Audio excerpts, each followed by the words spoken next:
I am happy that I can be with my girlfriend's family because my girlfriend and her father invited me to join them in their plans to travel to Romblon for a family reunion.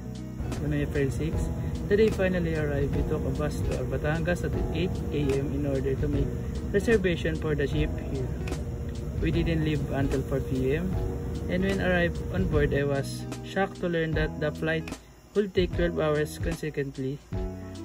I passed the time by sleeping and playing game with my girlfriend's brother while running eventually. We arrived at our destination. Her cousin girlfriend was waiting for us. We then took a tricycle to the sleep spot we had rented. We were taken to our sleep quarters because we were quite exhausted. Our plan was to visit my girlfriend's Lolo, and other family members on the mountain. So we headed to the market early the following day to get food. I connected with this relative there and we spoke. The lovely Chris Breeze was greeted by us.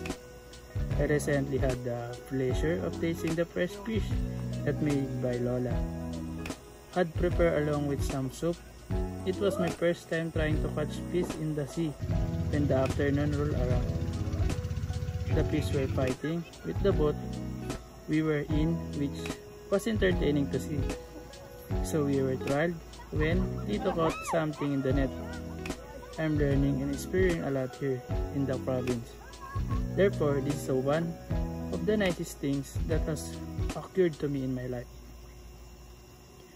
On our final day in the province, we bid farewell to my girlfriend's family and are getting ready to reserve a ship travel to Batangas before returning to Manila.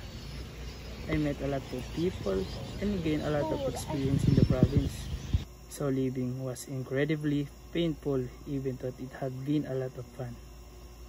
I genuinely just grinned whenever I think back on what transpired.